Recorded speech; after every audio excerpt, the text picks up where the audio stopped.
Hello សួស្តីបងប្អូនអ្នកគ្នាជួបជាមួយខ្ញុំម្ដងទៀតហើយប្រហែលថ្ងៃនេះគឺខ្ញុំរវល់ធ្វើការបន្តិចបងប្អូនហើយអត់មានពេលចេញវីដេអូជូនបងប្អូនទស្សនាទេហើយថ្ងៃនេះថ្ងៃទី19ខែវិច្ឆិកាឆ្នាំ2025នៅក្នុងវីដេអូនេះគឺខ្ញុំនឹងធ្វើការចែកម្លែកបងប្អូនអ្នកគ្នាតាក់ទងជាមួយនឹងផ្ទះចូលនិវត្តន៍នៅក្នុងសហរដ្ឋអាមេរិកណាហើយអង់គ្លេសគេហៅថា retirement home បងប្អូនហើយយើងបកប្រែខ្មែរមកវារៀងឆ្កងបន្តិចផ្ទះចូលនិវត្តន៍ណាបងប្អូនអ្នកគ្នាប៉ុន្តែបើសិនជាខ្ញុំអត់បកប្រែទេបងប្អូនខ្មែរខ្លះគាត់អត់ចេះអង់គ្លេសទេអញ្ចឹងគាត់អត់ដឹងថាស្អីគេជា retirement home ទេបងប្អូនហើយយើងចោទសួរថាស្អីគេជាផ្ទះចូលនិវត្តន៍ហ្នឹងផ្ទះចូលនិវត្តន៍នៅក្នុងសហរដ្ឋអាមេរិកនេះគឺជាសមាគមមួយបងប្អូនអ្នកគ្នាដែលគេបង្កើតវាឡើងដើម្បីជួយទៅដល់មនុស្សចាស់ដែលគាត់មានអាយុចាប់ពី60ឆ្នាំឡើងទៅឬក៏អ្នកខ្លះ65ឆ្នាំអីឡើងទៅបងប្អូនអ្នកគ្នាហើយពួកគាត់សម្រេចចិត្តចូលទៅនៅក្នុងផ្ទះចូលនិវត្តន៍ហ្នឹងដោយសារតែគាត់ចង់បានការរស់នៅមួយដែលវាសុវត្ថិភាពណាមានន័យថាពេលដែលគាត់ចាស់ទៅគាត់អត់មានកូននៅជាមួយទេគាត់នៅផ្ទះម្នាក់ឯងចឹងទៅគាត់មានអារម្មណ៍ថាអត់សុវត្ថិភាពទេបងប្អូនអ្នកគ្នាបើសិនជាគាត់ចូលទៅនៅជាមួយសហគមន៍គេណាអញ្ចឹងគេមានសន្តិសុខមើលទំនួលខុសត្រូវគាត់ស្រួលបួរចេញចូលអីមានសន្តិសុខការពារគាត់ចឹងទៅបងប្អូនអ្នកគ្នាហើយមួយទៀតគឺគាត់ចង់បានការរស់នៅដែលប្រកបដោយផាសុកភាពណាបងប្អូនអ្នកគ្នាព្រោះអីបងប្អូនដឹងអីតាយើងអាយុរៀងចំណាស់ទៅគឺមានន័យថាកម្លាំងយើងពីមុន 100% ហ្នឹងគឺយើងបាត់បង់អស់ពាក់កណ្ដាលហើយបងប្អូនអ្នកគ្នាអញ្ចឹងក្នុងករណីហ្នឹងបើសិនជាគាត់នៅផ្ទះតែឯងណាហើយរឿងពីមុនដែលគាត់ធ្លាប់ធ្វើជូតផ្ទះដាំបាយលាងចានឡស៊ីអីហ្នឹងបងប្អូនអ្នកគ្នាហើយកាត់ស្មៅមុខផ្ទះយកសម្រាប់បោះចោលអីហ្នឹងរឿងខ្លះគឺគាត់ធ្វើឡើងបានហើយខ្ញុំឧទាហរណ៍ថាយកសម្រាប់បោះចោលអីនៅស្រកគាំងនេះគឺគាត់ត្រូវអស់ធុងសម្រាប់យកមកដាក់ខាងមុខផ្ទះអីចឹងទៅដើម្បីឲ្យឡានសម្រាប់ហ្នឹងគេមកយកប្រមូលសម្រាប់ចឹងទៅអញ្ចឹងដល់វ័យគាត់នេះគឺពេលខ្លះគាត់ធ្វើឡើងកើតទេបងប្អូនអ្នកគ្នាអញ្ចឹងមានន័យថាការរស់នៅគាត់គឺវាពុពេញទៅដោយសម្រាប់ណាហើយវាខិចកខ្វក់ក្នុងផ្ទះអីហ្នឹងគាត់លាងចានគាត់ឈរលេងបានយូរឯងបងប្អូនអ្នកគ្នាអញ្ចឹងទៅគាត់គិតថាគាត់ចង់បានការរស់នៅមួយដែលប្រកបដោយផាសុកភាពអញ្ចឹងទៅក៏គាត់សម្រេចចិត្តទៅនៅក្នុងផ្ទះចូលនិវត្តន៍ហ្នឹងបងប្អូនអ្នកគ្នាដែលនៅក្នុងផ្ទះចូលនិវត្តន៍ហ្នឹងគឺមានគេជួយណាបងប្អូននេះហើយគឺជានិយមន័យនៃការចូលទៅរស់នៅក្នុងផ្ទះចូលនិវត្តន៍បងប្អូនអ្នកគ្នាហើយយើងសួរថាពីណាគេខ្លះដែលអាចចូលទៅរស់នៅក្នុងផ្ទះចូលនិវត្តន៍ហ្នឹងបងប្អូនអ្នកគ្នាទីមួយគឺពួកគាត់ត្រូវតែមានអាយុចាប់ពី60ឆ្នាំឬក៏65ឆ្នាំអីឡើងទៅបងប្អូនហើយទី2គឺត្រូវការឲ្យគាត់មានការវាយតម្លៃសុខភាពរបស់គាត់ចេញពីមន្ទីរពេទ្យឬក៏ចេញពីដុកទ័រគាត់មួយណាដែលជាក់លាក់ណាបងប្អូនអ្នកគ្នាដោយសារតែនៅស្រុកនេះមុននឹងយើងទៅនៅក្នុងសមាគមបានមានន័យថាពាក្យថាសមាគមម៉ាត់គឺយើងទៅនៅផ្ដុំគ្នាឯងបងប្អូនអ្នកគ្នាបន្ទប់រៀងគៀកគ្នាឬក៏ផ្ទះដែរប៉ុន្តែផ្ទះវានៅរៀងជាប់គ្នាអញ្ចឹងណាបងប្អូន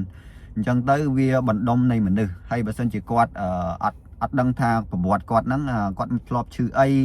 ហើយប្រវត្តិគាត់បើសិនជាសុខភាពធម្មតាគាត់ត្រូវបញ្ជាក់ពីដុកទ័រដែរបងប្អូនអ្នកគ្នាព្រោះ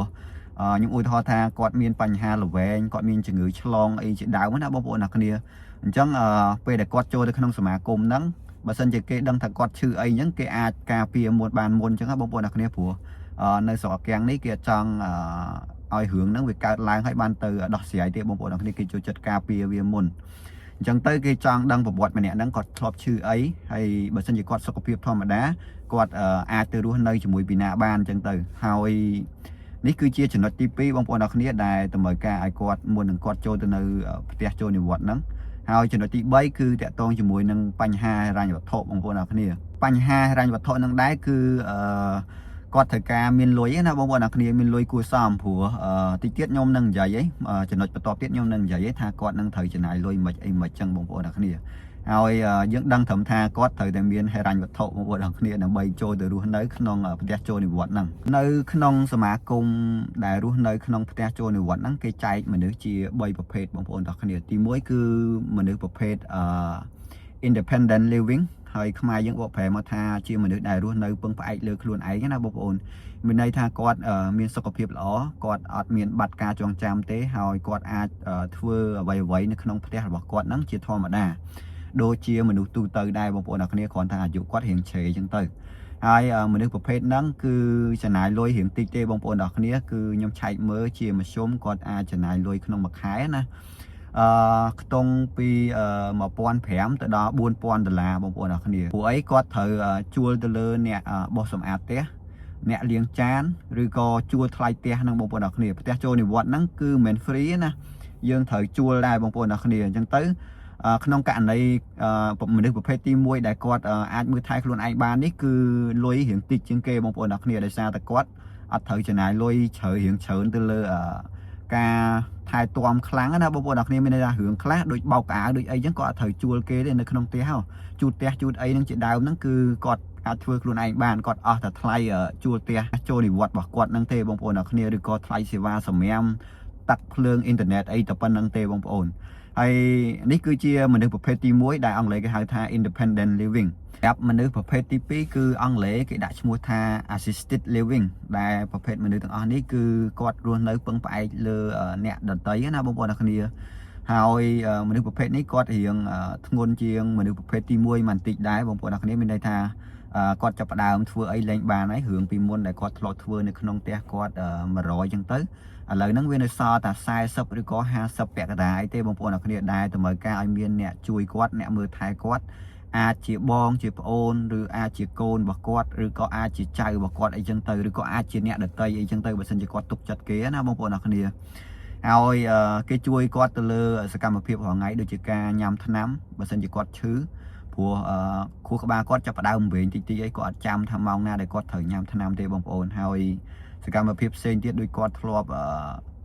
ដាំបាយញ៉ាំអីខ្លួនឯងហ្នឹងគាត់ដាំលេងឆ្អិនអីបងប្អូនអរគ្នាហើយការស្លៀកពាក់អីហ្នឹងគឺត្រូវការឲ្យមានអ្នកជួយមើលថែទាំអញ្ចឹងមនុស្សប្រភេទហ្នឹងគឺគាត់ចំណាយលុយរៀងច្រើនតិចបងប្អូនអរគ្នា assisted living ហ្នឹងណាមនុស្សប្រភេទទី2ហ្នឹងគឺខ្ញុំឆែកមើលគេថាជាទូទៅមធ្យមភាពដែលគាត់អាចចំណាយលុយរបស់គាត់គឺខ្ទង់ចាប់ពី$3500ទៅដល់$7000បងប្អូនអរគ្នាហើយរៀងច្រើនពីមនុស្សប្រភេទទី1គឺគាត់ចំណាយអស់យ៉ាងច្រើន$4000ទេមនុស្សប្រភេទទី1ណាតែមនុស្សប្រភេទទី2នេះចាប់ពី$3500ដល់$7000ហើយមានមួយប្រភេទទៀតបងប្អូនអរគ្នាគឺប្រភេទទី3ដែលអង់គ្លេសគេឲ្យឈ្មោះថា nursing home បងប្អូនអរគ្នាហើយប្រភេទទី3នេះគឺគាត់ធ្ងន់ខ្លាំងជាងគេបងប្អូនអរគ្នាន័យថាប្រភេទមនុស្សដែលគាត់អាយុកាន់តែច្រើនហើយគាត់យ៉ាប់សឹងតែគាត់ធ្វើអីលែងកើតហ្មងបងប្អូនអរគ្នាគាត់ធ្លាប់ធ្វើពីមុន100អញ្ចឹងទៅនៅសល់តែ10ឬក៏15អីទេអញ្ចឹងមនុស្សប្រភេទហ្នឹងគឺគាត់ត្រូវការឲ្យមានពេទ្យនៅមើលថែជំនួយការពេទ្យណាបងប្អូនអរគ្នាជាទូទៅយើងអាចជួលដុកទ័រមកបានទេព្រោះដុកទ័រថ្លៃណាស់នៅស្រុកនេះនោះអញ្ចឹងទៅគឺត្រូវការឲ្យជំនួយការពេទ្យនៅមើលថែគាត់24ម៉ោងនៅក្នុង7ថ្ងៃអញ្ចឹងទៅហើយការជួយនេះដែរគឺតាក់ទងជាមួយនឹងការឲ្យថ្នាំហើយឆែកមើលសុខភាពគាត់បេះដូងគាត់សម្ពាធឈាមគាត់ជាប្រចាំថ្ងៃអីចឹងទៅណាការបញ្ចុកចំណីអាហារជួយគាត់ពេលដែលគាត់ត្រូវការបត់ជើងអីចឹងទៅស្លៀកពាក់កៅអៅពេលដែលគាត់ក្រោកយកភួយយកខ្នើយគាត់ទៅបោកអីចឹងទៅបងប្អូនអរគ្នាហើយនេះគឺជាមនុស្សប្រភេទទី3ដែលគេដាក់ឈ្មោះថា nursing home ណាដែលគាត់រៀងធ្ងន់ជាងគេហើយគាត់ក៏ចំណាយលុយរៀងច្រើនជាងគេដែរបងប្អូនអរគ្នាគឺថ្លៃមួយខែគាត់អាចចំណាយខ្ទង់ជាមធ្យមអាចពី$8000ទៅ$12000បងប្អូនអរគ្នាតាមអ្វីដែលខ្ញុំឆែកនៅក្នុងអ៊ីនធឺណិតណាទាំងអស់នេះហើយគឺជាប្រភេទមនុស្សទាំង3ដែលគេចែកនៅក្នុងសមាគមដែលគាត់រស់នៅក្នុងផ្ទះចូលនិវត្តន៍ហ្នឹងបងប្អូនអរគ្នាគេចែកមនុស្សជា3ប្រភេទហ្នឹងហើយចំណុចចុងក្រោយគឺជាចំណុចអាសោបបងប្អូនអរគ្នាប្រកាសជាសួរថាពីណាគេអ្នកចេញលុយឲ្យគាត់ថ្លៃគាត់រស់នៅប្រចាំខែហ្នឹងគឺទី1គឺគេប្រាប់ថាគាត់ប្រើប្រាស់លុយដែលគាត់សន្សំមកពីមុនតាំងពីក្មេងមកខ្លួនឯងហើយទី2គឺគាត់យកលុយអាត្រេតបងប្អូនអរគ្នាគឺប្រាក់ដែលគាត់បានពីរដ្ឋហ្នឹងប្រចាំខែហ្នឹងលុយអាត្រេតហ្នឹងគឺគាត់យកមកជួលផ្ទះចូលនិវត្តន៍ហ្នឹងបងប្អូនអរគ្នាហើយមួយទៀតគឺគាត់អាចទទួលបានលុយពីក្រុមគ្រួសាររបស់គាត់មានន័យថាអាចទទួលបានពីកូនរបស់គាត់ណាបងប្អូនអរគ្នាហើយមួយចំណុចមួយទៀតបងប្អូនអរគ្នាគឺគាត់ទទួលបានលុយជួយហ្នឹងពី insurance ណាបងប្អូនអរគ្នាដោយពេលដែលគាត់ចាស់ទៅហ្នឹងគាត់ទិញកញ្ចប់ insurance ដើម្បីឲ្យគេជួយចេញលុយឲ្យគាត់ថ្លៃគាត់ញ៉ាំចំណីអាហារគាត់ធ្វើដំណើរក៏ដូចជាការជួលនៅក្នុងផ្ទះចូលនិវត្តន៍ហ្នឹងបងប្អូនអរគ្នាហើយចំណុចចុងក្រោយគឺគាត់អាចទទួលបានលុយហ្នឹងពីរដ្ឋដែលគេជួយណាអង់គ្លេសគេហៅថា Medicaid ហ្នឹងបងប្អូនអរគ្នាហើយ Medicaid ហ្នឹងគឺសម្រាប់តាអ្នកដែល low income ឯង low income ហ្នឹងមានន័យថាគាត់រកលុយបានប្រចាំខែហ្នឹងរៀងតិចចឹងណាបងប្អូនអរគ្នាហើយបងប្អូនប្រកាសជាឆ្ងល់ហើយថា ធម្មតាគាត់ចូលនិវត្តន៍ហើយគាត់បាន low គាត់បាន income មកពីណាធ្វើម៉េចយើងដឹងថាគាត់ low income ទៅគេចង់និយាយថាពេលដែលគាត់ចូលនិវត្តន៍ហ្នឹងហើយប្រាក់អត្រែតឬក៏លុយដែលគាត់សន្សំពីមុនមកឬក៏ការជួយពីគ្រួសារហ្នឹងគឺបានតិចណាបងប្អូនអរគ្នាកំឡុងពេលដែលគាត់កំពុងតែអត្រែតហ្នឹងបងប្អូនអរគ្នាអញ្ចឹងទៅពេលហ្នឹងហើយដែលរដ្ឋគេអាចគិតគូរជួយពួកគាត់បងប្អូនអរគ្នាដែលអង់គ្លេសគេហៅថា mediation ហ្នឹងបងប្អូនប៉ុន្តែវាកម្រវាអត់សូវមានទេបងប្អូនភាគច្រើនទូទៅ80ឬក៏90%ឯដែលពួកគាត់ប្រើលុយផ្ទាល់ខ្លួនរបស់គាត់ឬក៏លុយរបស់ក្រុមគ្រួសាររបស់គាត់ឬក៏លុយដែលបានពីលុយអថែតហ្នឹងបងប្អូនអរគ្នាខ្ញុំបញ្ជាក់បងប្អូនទាំងអស់គ្នាដែរផ្ទះចូលនិវត្តន៍ហ្នឹងគឺភាគច្រើនដូចជា apartment ណាបងប្អូនអរគ្នាគឺគេមានអាគារ3 4 5ជាន់ហើយគេធ្វើបន្ទប់ចឹងទៅដើម្បីឲ្យពួកគាត់រស់នៅចិត្តគ្នាចឹងទៅគាត់អាចនិយាយគ្នាលេងបានអីចឹងណាគាត់អត់អប់សក់ចឹងទៅបងប្អូនអរគ្នាជាងគេអ្នកដែលអត់មានកូនអត់មានចៅហើយអត់មានប្រពន្ធឬក៏អត់មានប្តីអីគាត់លែងគ្នាគ្នាអញ្ចឹងណាអញ្ចឹងពេលដែលគាត់ទៅនៅក្នុងហ្នឹងវាដូចរបៀបថាយើងទៅនៅក្នុងភូមិស្រុករបស់យើងអញ្ចឹងយើងអាចទៅលេងផ្ទះអ្នកនេះអាចទៅលេងផ្ទះអ្នកនោះអីចឹងទៅបងប្អូនអ្នកគ្នាគាត់អត់អប់សុកអញ្ចឹងណាហើយនៅក្នុងសមាគមហ្នឹងគេជួយច្រើនបងប្អូនអ្នកគ្នាគេជួយទៅលើម្ហូបអាហារគេជួយទៅលើការធ្វើដំណើររបស់គាត់ព្រោះគាត់បើកឡានលេងបានហើយបងប្អូនអ្នកគ្នាមានអ្នកខ្លះខ្ញុំឃើញមកចូល mall ទិញទូរស័ព្ទ iPhone អីក៏មានដែរហើយអ្នកខ្លះមកធ្វើកញ្ចក់អ្នកខ្លះមកធ្វើសក់អីចឹងទៅមកកក់សក់ធ្វើ